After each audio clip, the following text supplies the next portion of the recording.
The United States are going to appeal this decision, and so the decision will be taken to a higher court, I expect, and we will have to fight this fight all over again. But at the moment, Edward Fitzgerald and Julian Assange's lawyers are talking to him so that they can prepare a bail application. So that will be heard in 45 minutes' time in this court. So please, do celebrate that the American prison system is so bad that even this judge wouldn't send Julian Assange into it. Yes. That's where we stand. That's where we stand today. Thank you.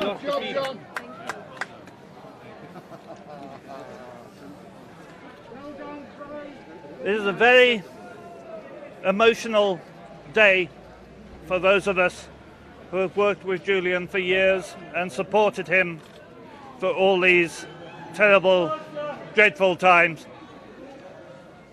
We are delighted that he is soon going to be a free man again.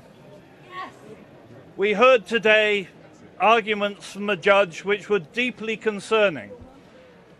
We heard that it is possible for people to be extradited from the UK on political grounds, that there is no bar to that. And that is something that ought to deeply concern all of us. And I hope that Parliament will revisit the legislation that was passed in the post-9/11 protection for people suffering political persecution from being prosecuted by other governments. We have a judgment which still says that the UK can take that the United States can take anybody, any journalist, out with their jurisdiction and prosecute them for telling the truth about American war crimes. That aspect of the judgment, deeply, deeply concerning. But all of that is for tomorrow. Today we are swept away by our joy at the fact that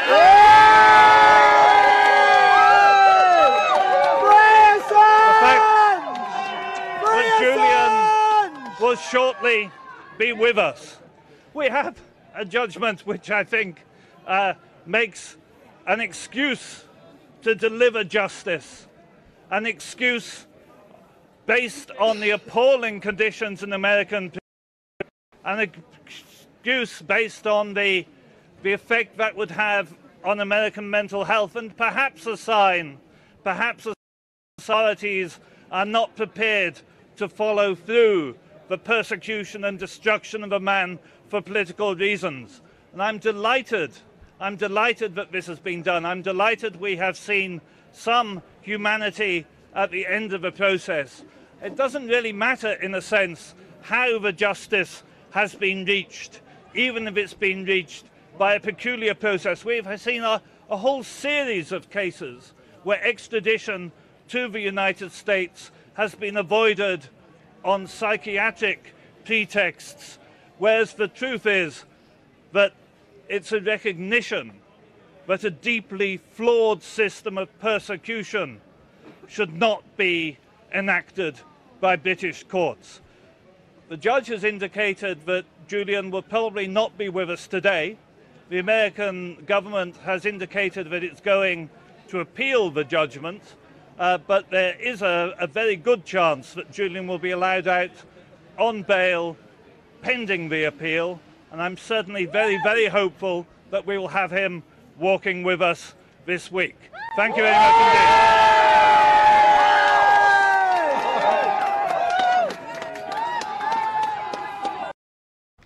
Again, everybody, breaking news this morning right here on News Now from Fox. Pilar Arias with you here to update you the latest from the Associated Press. We are learning a British judge has rejected the United States request to extradite WikiLeaks founder Julian Assange to face espionage charges, saying it would be quote unquote oppressive because of his mental health. Let's listen in here. Well, it's an amazing judgment because the vast majority of what the judge had to say today upheld the United States case.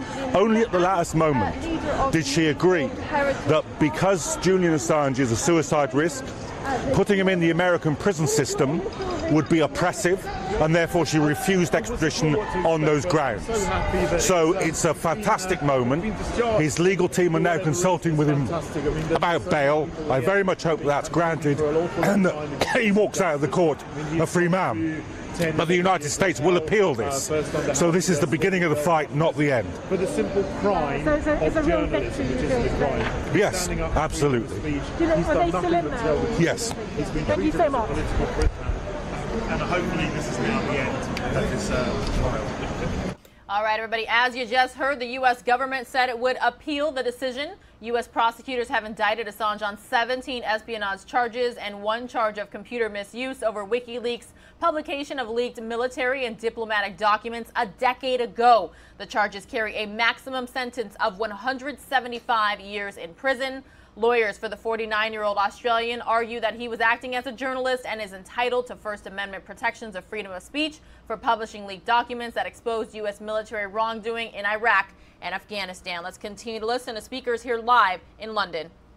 Arguments provided by the United States were upheld by the British judicial system. I repeat, it's only the doctor's assessment of the fragile health condition of Julian Assange that have saved him from extradition. The judge had to recognize the appalling, the oppressive conditions of the U.S. prison system under special administrative measures for espionage cases and the risk of Julian going for suicidal if he is extradited. That was the only thing that stopped that. So be aware that freedom of expression is still under attack. If it was not for the health condition, Julian will be extradited. Thank you, all of you. This was a case not only about freedom of expression, it was also a case about human rights. It was a case about the right for political asylum. And I want to say something. I feel very proud for my country protecting Julian Assange for so many years. Bravo. Against all international pressure. Bravo. And I feel ashamed.